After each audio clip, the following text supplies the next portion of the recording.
ನಮಸ್ಕಾರ. ರಿವ್ಯೂ ಚಾನಲ್ಗೆ ಸ್ವಾಗತ. ನಾನು ಸೌಖ್ಯ ಗಾಂವ್ಕರ್. ರಾಷ್ಟ್ರ ಬಿಜೆಪಿಗೆ ಸಂಬಂಧಪಟ್ಟ, RSS ಸಂಬಂಧಪಟ್ಟ, ರಾಷ್ಟ್ರಮಟ್ಟದ ನಾಯಕತ್ವಕ್ಕೆ ಸಂಬಂಧಪಟ್ಟಂಥ ಬಿಗ್ ಬಾಂಬ್ ಒಂದು ಸಿಡಿದಿದೆ. ಏನದು ಹಾಗಾದರೆ? ಮೋಹನ್ ಭಾಗವತ್ ಸಿಡಿಸಿರುವ ಬಾಂಬ್.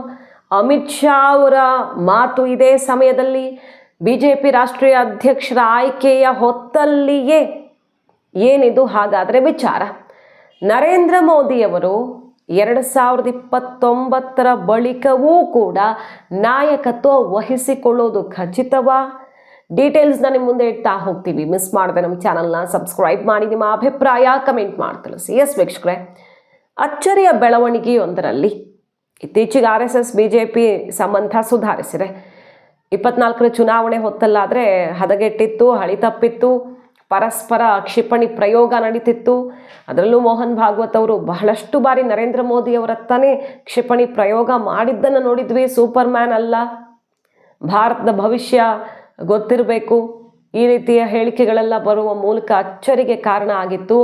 RSS ಯಾಕೆ ಈ ರೀತಿ ಹಠಕ್ಕೆ ಬಿದ್ದಿದೆ ಅನ್ನೋದು ಆಮೇಲೆ ಕ್ಲಿಯರ್ ಕಟ್ಟಾಗಿ ಗೊತ್ತಾಯಿತು. BJP ಜೊತೆಗೆ ತಾಳಮೇಳ ಸರಿ ಬರ್ತಿರ್ಲಿಲ್ಲ. ಆಮೇಲೆ ಸ್ವತಃ ನರೇಂದ್ರ ಮೋದಿ ಅವರೇ ನಾಗ್ಪುರದ ಕಚೇರಿಗೆ ಹೋಗಿ ಬಂದರು ಮತ್ತು ಮಾತುಕತೆ ನಡೀತು.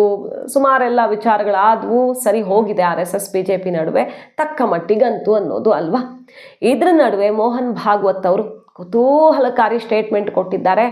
75 ವರ್ಷ ಆದಮೇಲೆ ಯಾರು ಕೂಡ ಅಲ್ಲಿರಬಾರ್ದು, ಆ ಜಾಗದಲ್ಲಿ ಮತ್ತೊಬ್ಬರಿಗೆ ಅವಕಾಶವನ್ನು ಮಾಡಿಕೊಡ್ಬೇಕು ಅಂತ. ಇದು ನರೇಂದ್ರ ಮೋದಿ ಅವ್ರಿಗೆ ಹೇಳಿದ್ದ. ಸೆಪ್ಟೆಂಬರ್ ಬರ್ತಾ ಇದೆ, ನರೇಂದ್ರ ಮೋದಿ ಅವ್ರಿಗೆ 75 ವರ್ಷ ಆಗುತ್ತೆ.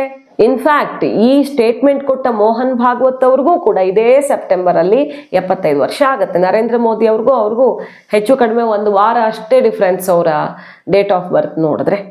ಸೊ ಮೋಹನ್ ಭಾಗವತ್ ಅವರು ತನ್ನನ್ನೇ ತಾನು ಉದ್ದೇಶಿಸಿ ಆ ಮಾತನ್ನು ಹೇಳ್ಕೊಂಡಂತೆ ಕೂಡ ಕಂಡು ಬಂತು. ಅಥವಾ ಜನರಲ್ ಆಗಿ ಹೇಳಿದ್ರ, ನರೇಂದ್ರ ಮೋದಿ ಅವ್ರಿಗೆ ಹೇಳಿದ್ರ, ವಿಶ್ಲೇಷಣೆಗಳಂತೂ ನಡೀತಾ ಇದ್ದಾವೆ. ಇದ್ರ ನಡುವೆ ಮೋಹನ್ ಭಾಗವತ್ ಅವರು ಕಳೆದ ವರ್ಷ ಒಂದು ವಿಚಾರ ಕ್ಲಿಯರ್ ಕಟ್ ಆಗಿ RSS ನಾಯಕರ ಮುಂದೆ ಹೇಳಿದ್ದಾರಂತೆ. ಬಲ್ಲವರು BJP RSS ಅಲ್ಲಿ ಗುರುತಿಸ್ಕೊಂಡಿರೋರು ಈ ಸ್ಟೇಟ್ಮೆಂಟ್ ವಿಶ್ಲೇಷಣೆಯ ಹೊತ್ತಲ್ಲಿ ಹೇಳ್ತಿರೋದಿದು. 29ಕ್ಕೂ ನರೇಂದ್ರ ಮೋದಿ ಅವರ ನಾಯಕತ್ವವ ಹಾಗಾದ್ರೆ? ನೋಡಿ, 75 ವರ್ಷ ಆದ್ಮೇಲೆ ರಿಟೈರ್ಮೆಂಟ್ ತಗೊಳ್ಬೇಕು, ಮತ್ತೊಬ್ರಿಗೆ ಅವಕಾಶ ಕೊಡಬೇಕು, ಯಾರಾದರೂ ಶಾಲ್ ಹೊದಿಸಿ ಸನ್ಮಾನ ಮಾಡಿದ್ರು ಅಂದ್ರೆ ನಾವು ಮನೆಗೆ ಹೋಗೋ ಸಮಯ ಬಂದಿದೆ ಅಂತ ಅರ್ಥ ಅಂತೆಲ್ಲ ಅವರು ಮಹಾರಾಷ್ಟ್ರದೊಂದು ಕಾರ್ಯಕ್ರಮದಲ್ಲಿ ಮಾತಾಡಿದ್ರಲ್ಲ. ಅದು ಆಗ್ತಿದ್ದಂಗೆ ಸಂಜಯ್ ರಾವತ್, ಆ ಕಡೆ ಅಭಿಷೇಕ್ ಮನು ಸಿಂಘ್ವಿ, ಕಾಂಗ್ರೆಸ್ಸು, ಪ್ರತಿಪಕ್ಷಗಳೆಲ್ಲ ಮುಗಿ ಬೀಳ್ತಿದ್ದಾವೆ. ನರೇಂದ್ರ ಮೋದಿ ಅವ್ರಿಗೆ ಇದು ಅನ್ವಯ ಆಗತ್ತೋ ಇಲ್ವೋ? ಇದು ಸುಮ್ಮನೆ ಆಡು ಮಾತಿಗಷ್ಟೇ ಅನ್ಸುತ್ತೆ, ಇಂಪ್ಲಿಮೆಂಟೇಷನ್ಗೆ ಅಲ್ಲ ಅನ್ಸುತ್ತೆ. ಈ ಕೇಸು ಎಕ್ಸೆಪ್ಷನ್ ಅನ್ಸುತ್ತೆ ಅಂತೆಲ್ಲ ಕಾಲೆಳೆಯೋಕೆ ಶುರು ಮಾಡಿದ್ದಾರೆ. ಅಂದರೆ ಇನ್ನಷ್ಟು ಪ್ರಚೋದಿಸುವ, ಇಲ್ಲ ಅದು ಹಂಗಾಗತ್ತೆ, ಮೋದಿ ಅವ್ರಿಗೂ ಅಪ್ಲೈ ಆಗತ್ತೆ ಅಂತ ಹೇಳಿಬಿಡ್ಲಿ ಅನ್ನೋ ರೀತಿಯಲ್ಲಿ ಕೆಣಕುವಂಥ ಪ್ರಯತ್ನವೋ, ಇದು ಕಾಲೆಳೆಯೋ ಪ್ರಯತ್ನವೋ ಒಟ್ಟಿನಲ್ಲಿ ಶುರುವಾಗಿದೆ. ಈ ಸ್ಟೇಟ್ಮೆಂಟ್ನ ಸುತ್ತ ರಾಜಕೀಯ ಜಟಾಪಟಿ ಶುರುವಾಗ್ಬಿಟ್ಟಿದೆ. ಈ ಹೊತ್ತಲ್ಲಿ RSS ಪ್ರಮುಖರೊಬ್ಬರು ಹೇಳಿರುವಂಥ ವಿಚಾರ ಇದು. ಮತ್ತು ಹೆಸರು ಹೇಳಿಕೊಳ್ಳದೇನೆ BJPಯ ಪ್ರಮುಖ ನಾಯಕರೊಬ್ಬರು ಕೂಡ ಹೇಳ್ತಿದ್ದಾರೆ. 2023ರಲ್ಲಿಯೇ ಮೋಹನ್ ಭಾಗವತ್, ಆಗ ಅಷ್ಟು ಸರಿ ಇರಲಿಲ್ಲ ಪರಿಸ್ಥಿತಿ BJP ಮತ್ತು RSS ನಡುವೆ. ಆಗಲೇ ಮೋಹನ್ ಭಾಗವತ್ ಅವರು ಹೇಳಿದ್ರಂತೆ, ಕೆಲವೊಮ್ಮೆ ಎಕ್ಸೆಪ್ಷನ್ಗಳಿರ್ತಾವೆ ಅಂತ.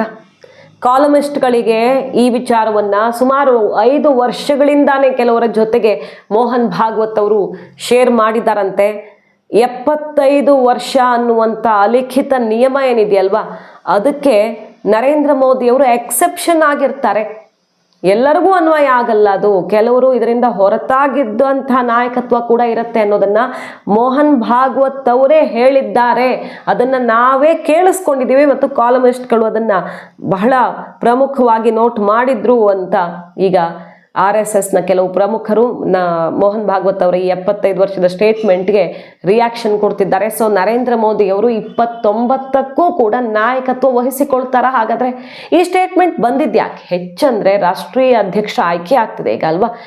ಭೂಪೇಂದ್ರ ಯಾದವ್, ಅಮಿತ್ ಶಾ ಅವರ ಪರಮಾಪ್ತ, ಅವ್ರ ರೈಟ್ ಹ್ಯಾಂಡ್ ಅಂತಾನೆ ಕನ್ಸಿಡರ್ ಆಗುವ, ಮಹಾರಾಷ್ಟ್ರ ವಿವಿಧ ಚುನಾವಣೆಗಳಲ್ಲಿ ಅವರ ರಣತಂತ್ರವೇ BJPಗೆ ಭರ್ಜರಿ ಗೆಲುವನ್ನು ತಂದು ಕೊಟ್ಟಿದೆ ಅಂತಾನೆ ವಿಶ್ಲೇಷಣೆ ಆಗುತ್ತಲ್ವ. ಭೂಪೇಂದ್ರ ಯಾದವ್ ಅಂದ್ರೇನೆ ಎಲೆಕ್ಷನ್ನ ಒಂದು ಚಾತುರ್ಯ ಅನ್ನೋ ಥರ BJPಲಿ ಒಂದು ವಿಶ್ಲೇಷಣೆ ಇದೆ.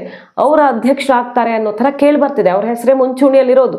ಧರ್ಮೇಂದ್ರ ಪ್ರಧಾನ್ ಇನ್ನಿತರರಿಗೆ ಹೋಲಿಕೆ ಮಾಡಿದ್ರೆ ಭೂಪೇಂದ್ರ ಯಾದವ್ ಆದರೆ ಬೆಸ್ಟ್ ಅನ್ನೋ ಥರನೇ ವಿಶ್ಲೇಷಣೆ ಕೇಳಿಬರ್ತಿದೆ.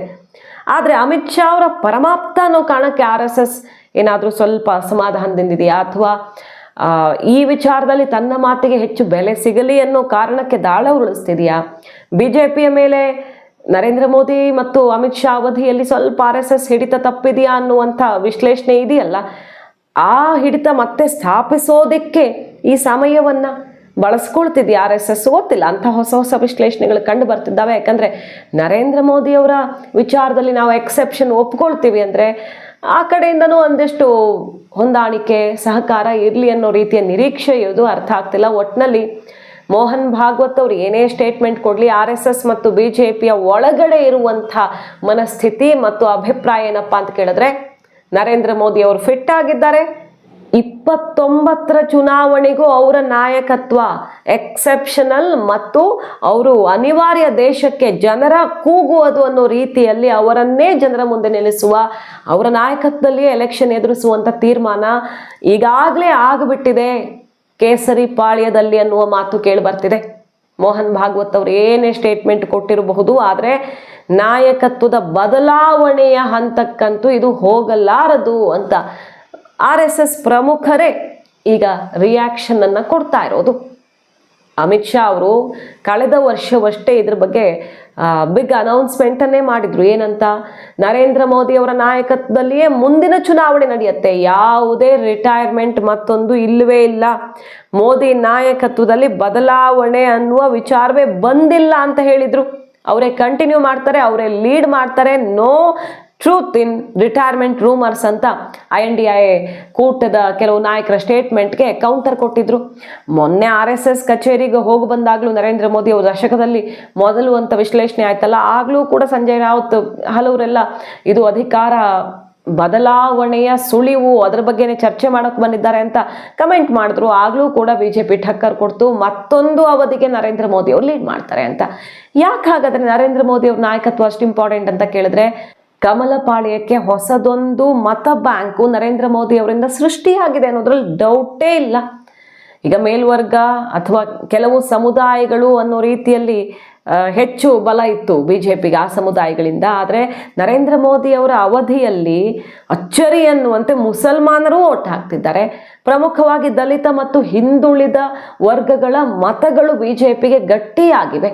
ಹಾಗಾಗಿ ಅದನ್ನು ಕಳೆದುಕೊಳ್ಳುವಂತಹ ಮನಸ್ಥಿತಿಯಲ್ಲಿ ಸದ್ಯಕ್ಕಂತೂ BJP ಇಲ್ಲ.